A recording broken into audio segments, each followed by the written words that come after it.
So as Ernst was talking about, there's the GOT metrics, GOT metrics, but what are they? So they were I think created by Rick Charlesworth, the legendary Australian coach, and the Australians were using them for years, and now they're used by a whole load of different teams across the world, and all in very different ways. But what I'm going to do is take you through how I use them. Basically, they're circle entries, but rather than just counting how many circle entries you've had across a game, we start to attach some more detailed labels to each circle entry, so we can start to build up a better picture and start to understand what we're doing a little bit more. So this might be a typical coding window that you can use to allow you to add the labels. So over here, you've got the basic labeling for your general play around, is it a ball start or a ball win? What was the location of that? Or so where does it originate? You've got all of the stuff around what type of attack it is, or whether the ball starts actually from a restart in the center of the field because of a goal or a new period. What defense are you playing against? And also some other context stuff like, is there a no goalkeeper, or is there an Überzahl overload because of a card or something like that? But then once you get into the actual into the actual circle entry stuff, again, rather than just talking about how many circle entries, we're starting to be able to say, okay, is there pressure on the goal shot, or is there no pressure on the goal shot? What's the location of the goal shot? And have you actually gone in with and not had a circle entry where an attacker didn't touch the ball, so maybe a defender intercepted?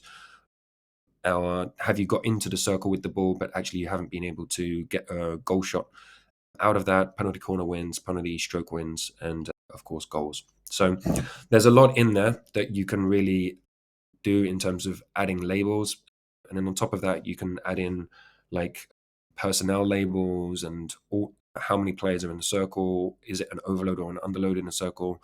There's a whole load of other things that we put in there as well. But I just wanted to show you a basic coding window.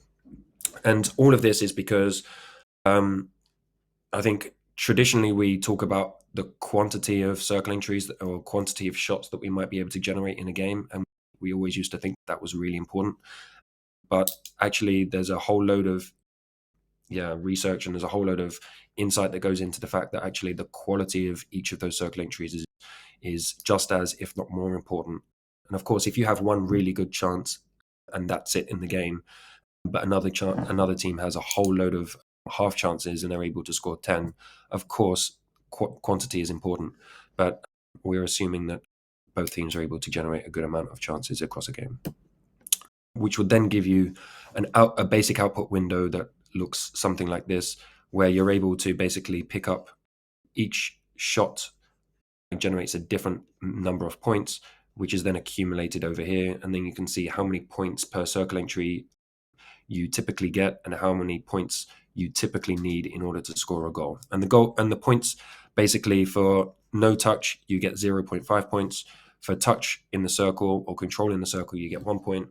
And then with pressure, shots with pressure from the baseline is 2, then 3, then 4, then 5 in the area just in front of the goal. Without pressure, so there's no defender that's actually physically putting pressure on you, your chances increase of scoring, therefore you get a higher number of points. And then over here in the top, you get penalty corners are worth 5 because it's an unopposed shot from the top of the circle. And a 7 meter is a really good chance for you to score, so it's 6 points. So that's the basic numbers that sit behind the rest of the presentation. It's just so that you have an understanding.